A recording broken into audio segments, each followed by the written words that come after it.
하나님의 말씀은 열왕기상 12장 1절로 시작을 합니다. 왕정시대나 공화정시대 공통점이 있습니다. 그건 다름 아니라 기존의 왕정을 이제 타도하고 새로운 왕정을 세움에 있어서 국민적 지지를 얻는 사람이 그 일을 하게 되죠. 그런데 왕정시대는 자기를 지지하는 사람들을 모아서 무장을 하고 무력으로 기존의 왕정을 뒤집었고 새로운 왕조를 건설을 합니다. 그러나 공화정 시대는 자신을 지지하는 사람을 모아서 투표해서 자신이 이김으로 새로운 대통령이 되는 것입니다.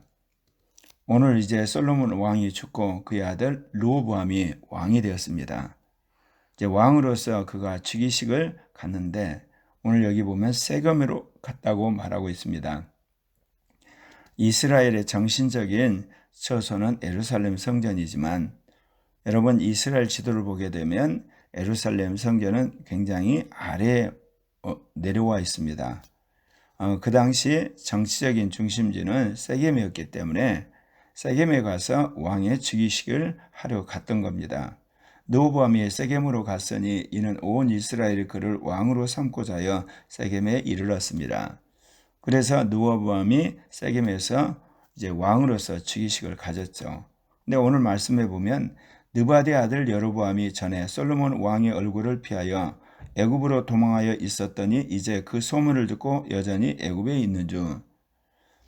그러니까 솔로몬 당시에 솔로몬의 대적이 여로보암이었는데 그 여로보암이 솔로몬 왕의 추적을 피해서 애굽으로 망명을 갔습니다.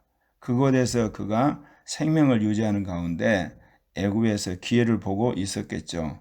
오늘 말씀해 보면 이제 그가 그 소문을 듣고 여전히 애굽에 있었다. 그러니까 그가 혈혈단신 애굽으로 망명했을 뿐이지 실제로 여로보암을 지지하는 사람은 아직 없었다는 겁니다. 그런데 솔로몬의 학정을 보고 그것을 시정하기 위해서 자신들의 정치적인 대표자가 필요했죠. 그러니까 오늘 말씀 열왕기상 12장 3절 보면 무리가 사람을 보내 그를 불렀더라.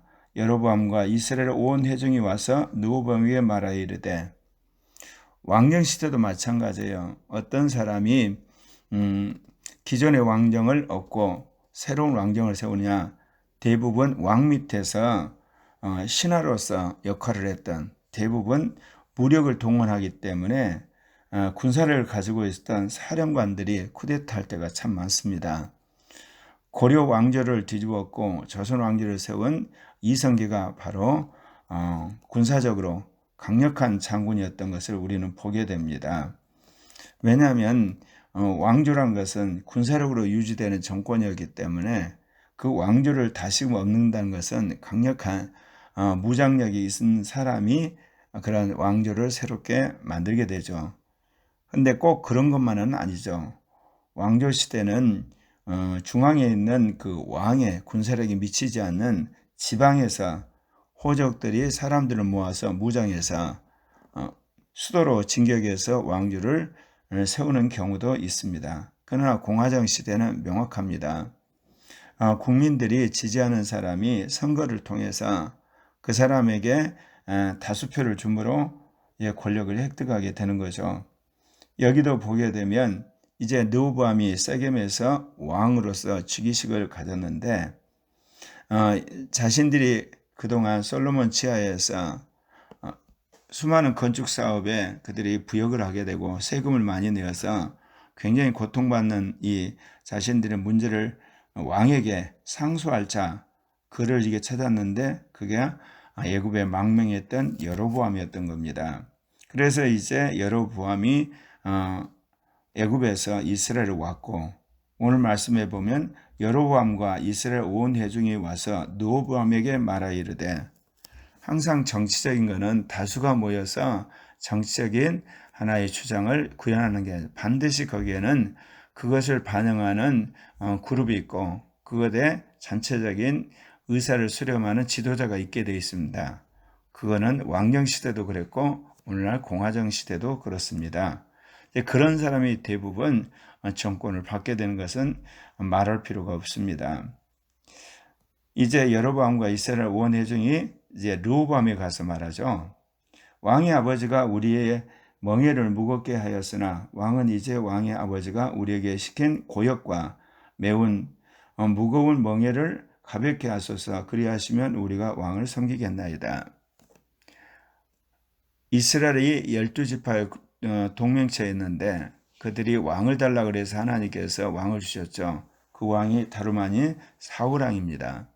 그러니까 12지파 공동체의 그 문화가 굉장히 강하게 배어있는 이스라엘이 이제 기껏 왕국이 된 게 얼마 되지 않죠. 사울왕 40년, 다윗왕 40년, 그리고 솔로몬 40년, 한 120년. 그러나 여전히 12지파의 공동체가 굉장히 강한 그런 상황에서 지금 왕국을 이룬 상황입니다. 그런데 이 솔로몬 왕이 치세 기간 동안에 성전도 짓고 왕궁도 짓고 그리고 왕후들을 위해서 여러 가지 궁전을 지었어요. 그리고 변방에는 국고성도 짓고 어쩌면 솔로몬 치세 기간 내내 건축 사업을 했다는 거죠. 그래서 오늘 여기 이런 말씀이 나옵니다. 우리에게 시킨 고역과 매우 무거운 멍에를 가볍게 하소서. 그랬으니 국민들이 계속해서 왕이 호출을 하니까 가서 건축 사업을 했겠죠. 그러니까 이 국민들의 삶이 이루 말할 수 없이 피폐한 상황이에요. 우리가 가끔 국가의 부강함과 국민의 부강함을 혼돈할 때가 있어요. 우리나라 같은 경우는 굉장히 공동체 의식이 강해가지고 국가의 부강이 자기의 부강인들 사람들이 착각할 때가 있는데 꼭 그런 것은 아니거든요. 그러나 분명한 것은 자신의 부강함보다 국가의 부강함을 추구하는 공동체적인 그런 민족이 글로벌 시대에 살아남습니다. 왜 그러냐면 세계적인 그런 재벌들이라든지 그런 대기업들이 이런 공동체 의식이 뛰어나서 함께 국가를 지키려는 그런 나라에서는 함부로 그런 세력들이 유린을 못하거든요. 그렇지 않고 서로 정부 세력과 반정부 세력이 서로 싸운다든지 아니면 정치적으로 여야가 극심하게 싸우게 되면 그 틈을 타고 세계적인 재벌들이 자기에 유리한 그런 법들을 통과시켜서 그 나라의 경제적인 모든 이익을 유린해 가는 겁니다. 획득해 가게 되면서 결국은 나라가 주저앉게 되죠. 제가 그런 말씀 늘 드렸습니다. 어떻게 하면 이 글로벌 시대에 하나의 지구로 가는 과정 속에 그 많은 200개의 국가가 다 무너지고 마지막 적그리스도를 추대하는 10대 강국이 세계를 지배하게 되는가? 다름 아니라 국민들이 복지를 요구해요. 그러면 국가 재정이 안 되기 때문에 빚을 내서 복지를 하다가 정부가 파탄납니다. 그러면 국민들 스스로가 경제적인 식민지, 그 경제의 노예가 되는 거예요. 그럼 그거를 지배하는 세력이 누구겠습니까? 예전에는 총칼을 가진 강대국들이 와서 경제적인 식민지를 경영했지만 이제는 자본주의 경제 시스템을 통해서 세계적인 재벌들이 그리고 강대국들이 그냥 약소국가, 특별히 재정이 파탄된 데를 그냥 접수해버리는 겁니다. 그렇게 해서 하나씩 세계 190개 국가가 다 와야 된다는 것을 요한계시록이 예언하고 있는 겁니다. 이 당시 같은 경우는 이제 왕정을 치하에 있었기 때문에 솔로몬이 수많은 국민들을 오랜 기간 동안 부려먹었어요. 너무나 이게 삶이 고달프니까 여로보암을 정치적인 대변자로 해서 르호보암 왕에게 우리로 말하면 상소를 한 겁니다. 한마디로 고역을 줄여달라는 거죠. 그리고 세금도 예를 들면 낮춰달라는 겁니다. 르호보암이 대답합니다. 갔다가 3일 후에 다시 내게로 오라. 하며 백성이 이제 갔어요. 르호보암이 왕정 초기이기 때문에 어떻게 정치적 결정을 할 것인가 그런 부분에 있어서 명확한 철학이라든지 지혜가 부족했던 것이죠.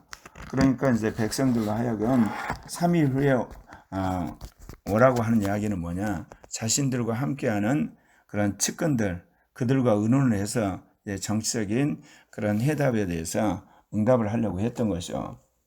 르호보암 왕이 그의 아버지 솔로몬 생전에 그 앞에 모셨던 노인들과 의논하여 이르되 너희는 어떻게 충고하여 이 백성에게 대답하게 하겠느냐.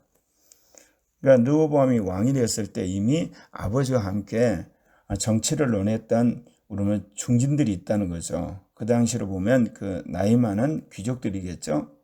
그러니까 오랫동안 정치를 했던 이 노인들은 당연히 이 르호보암 왕에게 이런 제안을 합니다. 왕이 만일 오늘 이 백성을 섬기는 자가 되어 그들을 섬기고 좋은 말로 대답하여 이르시되, 여기서 보면 백성을 섬기라는 이야기를 해요. 왕정시대인데 맞습니다. 왕정시대에 왕이 절대 권력을 가져도 그 권력의 기초는 국민들이거든요. 국민들이 왕을 떠받들이지 않으면 그 왕조는 무너지고 마는 거죠. 말씀드린 것처럼 왕을 대적하는 반대편의 사람 쪽으로 힘이 모이게 되면 결국은 그 왕조는 무너지는 거죠. 솔로몬 왕 치하에서 함께 정치를 논의했던 이런 중진 귀족들을 할 수 있습니다. 그 노인들이 그 이야기를 해요. 오늘 이 백성을 섬기는 자가 되라는 거죠. 그렇게 되면 이 백성이 거꾸로 왕의 종이 되어 영원토록 그 왕조가 튼튼할 것이다. 그런 이야기를 하죠. 그런데 여기서 그가 이 노인들의 말을 듣고 이스라엘 백성들이 그렇게 말을 했으면 얼마나 좋겠습니까? 그런데 왕이 그 노인들의 자문한 것을 버리고 자신과 함께 자랐던 젊은 한마디로 귀족들과 의논을 합니다. 이르되 너희는 어떻게 자문하여 이 백성에 대답하겠느냐? 백성이 내게 말하기를 왕의 아버지가 우리에게 메운 멍에를 가볍게 하라 하였느니라. 자신과 함께 이제 새로운 이스라엘을 다스리게 될 젊은 귀족들이죠. 젊은 정치인들을 할 수 있어요. 그들이 뭐를 알겠습니까? 함께 자라난 소년들이 왕에게 대답을 하죠. 이 백성들이 왕께 아뢰기를 왕의 부친이 우리 멍에를 무겁게 하였으나 왕은 우리를 위하여 가볍게 하라 하였은즉 왕은 대답하시기를 내 새끼 손가락이 내 아버지 허리보다 굵으니라. 이건 뭐겠습니까? 르호보암 왕의 권력이 아버지 솔로몬의 권력보다 더 막강하다는 거죠. 그렇기 때문에 내 아버지께서 너희에게 무거운 멍에를 매게 했으나 이제 나는 너희 멍에를 더 무겁게 할지라. 아버지는 채찍을 너희를 징계했다면 나는 정갈 채찍으로 너희를 징계하리라. 정갈 채찍이란 것이요, 채찍 끝에 정갈을 달아가지고 그걸로 이제 채찍을 하게 되면 정갈이 독이 있지 않습니까? 상처를 파고 들어가게 되면 그 자리에서 즉사하는 거죠. 그런 무서운 정갈 채찍으로 너희를 징계하리라. 한마디로 솔로몬 왕의 권력보다 르호보암 왕의 권력이 세졌기 때문에 나는 강력한 그런 왕권을 가지고 너희를 이제 지배할 테인데 더 강력한 세금을 물리고 또 노동에 너희를 이제 동원할 때인데 너희들이 왕의 말에 절대 복종하라. 그렇게 이야기를 한 겁니다. 이렇게 해서 결국은 솔로몬 왕 때 통일 왕국을 유지했던 이스라엘이 그의 아들 르호보암 때 이제 나라가 분열된 그런 상황에 놓이게 됩니다. 근데 이것이 우리가 생각하기에 이제 즉위한 젊은 르호보암 왕이 어쩌다 정치를 원수가게 하는 나이 많은 귀족들과 의논하지 않고 결국은 이제 갓 정치를 시작한 젊은 귀족들과 정치를 함으로 망했다. 이렇게 우리가 생각할 수 있겠습니다. 그러나 성경은 이미 솔로몬 왕 때 이런 상황을 예언을 했던 거죠.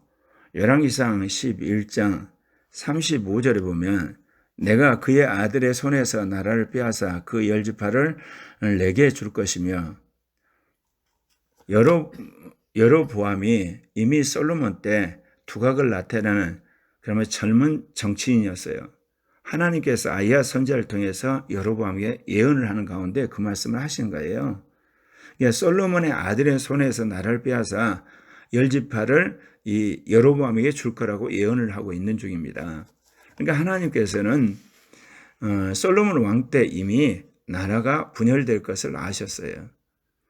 그런데 이것이 단순히 여로보암이 권력력이 있어서 백성들을 호려가지고 반란을 한다 그런 뜻이 아니에요. 하나님이 솔로몬 왕의 우상 숭배와 그리고 음란한 짓 이것에 대한 대가로서 하나님이 솔로몬의 대적들을 세우셨던 것이죠. 그런데 이제 그 대적 중에 여로보암이 가장 강력한 정적이 된 것입니다.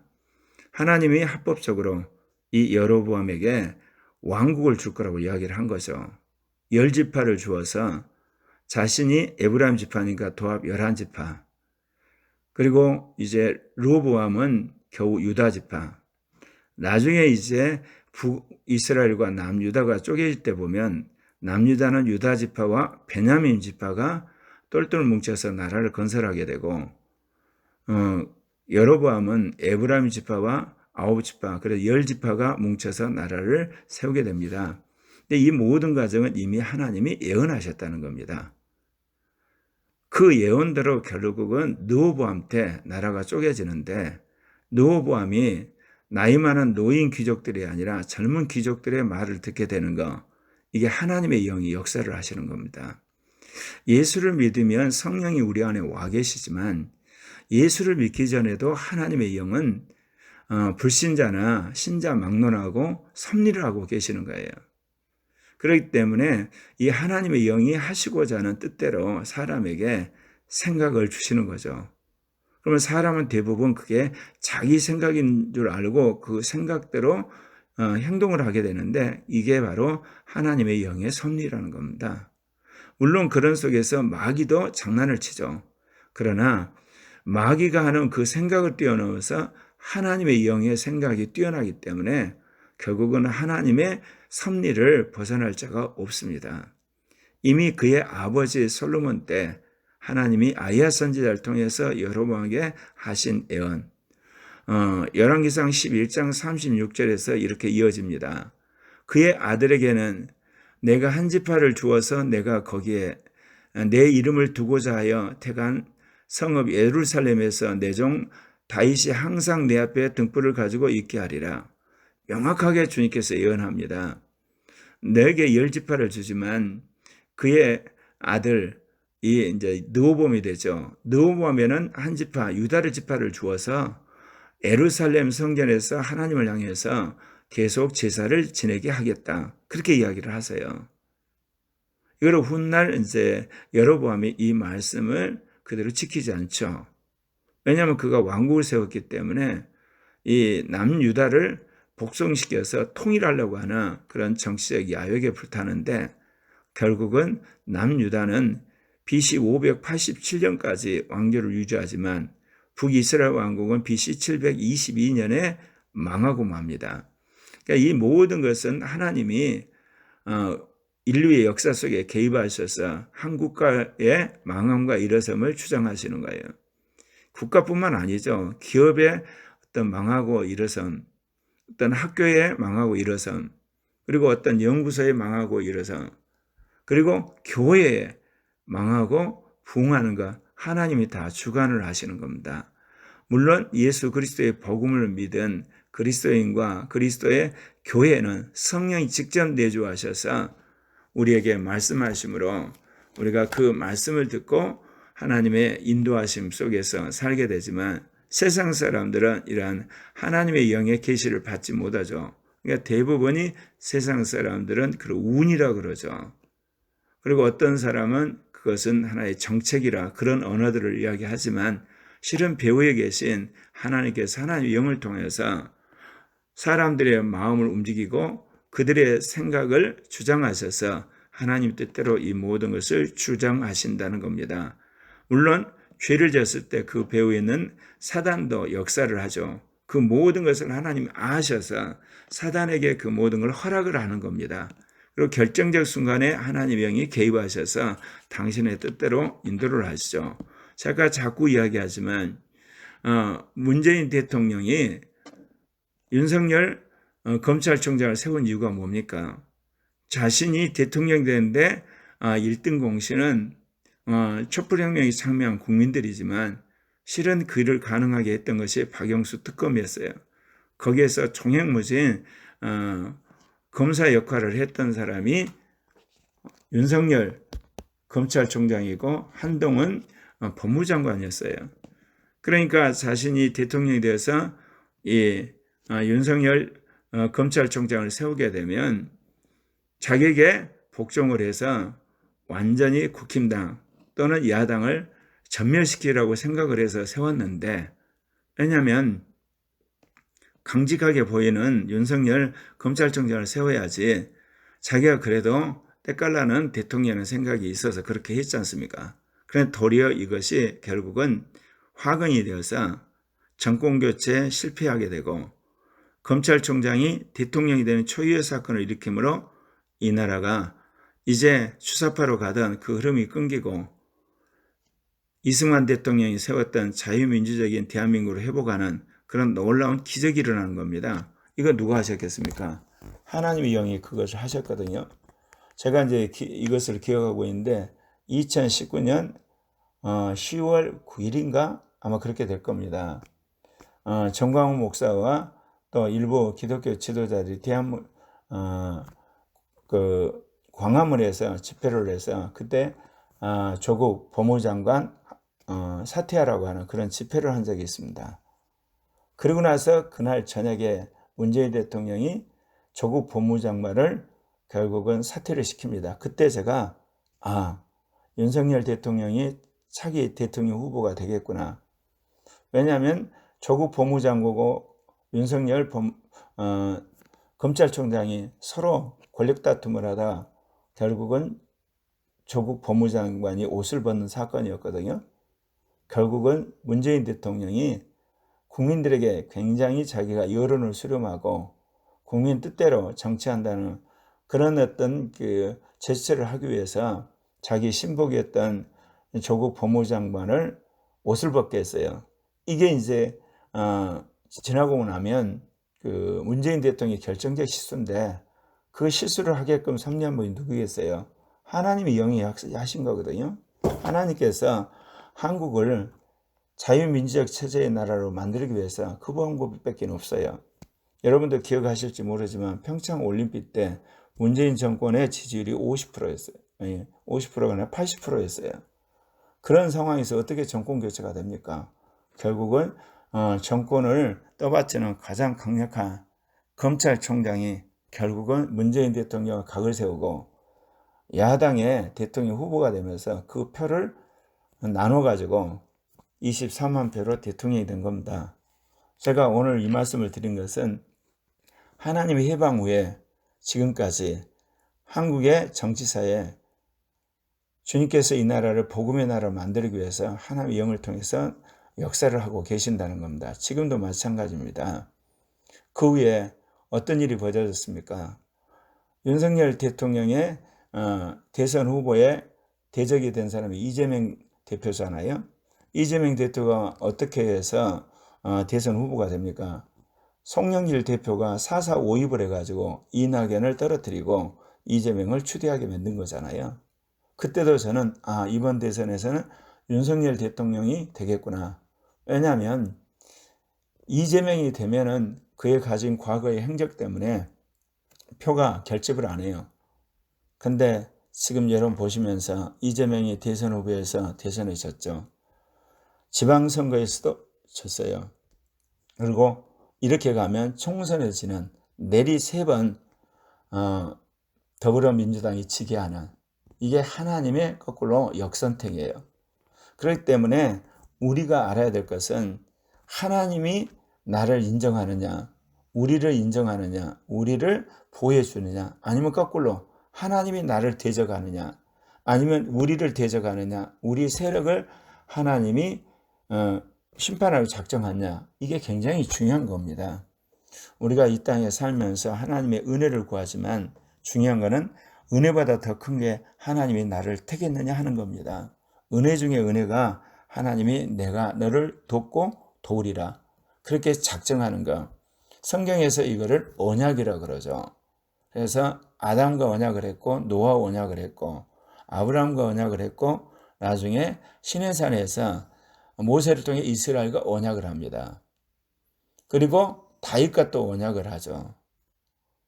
이렇듯 구약에는 언약이 여러 가지가 있지만 신약에는 유일한 언약이 있습니다. 예수 그리스도를 통해 새 언약을 하셨죠. 유월절 만찬 때 주님께서 이제 마지막 제자들과 함께 있으면서 떡과 포도주를 먹으시면서 이게 내가 너희와 맺은 새 언약이라고 말씀하셨잖아요. 이 언약은 뭐냐? 공동체가 맺은 거지만 특별히 하나님의 사역을 하는데 하나님께서 어떤 개인과 약속을 하실 때가 있어요. 그러게 되면 그 개인을 쓰시기 위해서 하나님의 모든 주변의 환경, 사회적일 뿐만 아니라 심지어 국가적인 세계적 사건이라도 일으켜서 하나님의 그 사람과 그 그룹을 쓰시는 겁니다.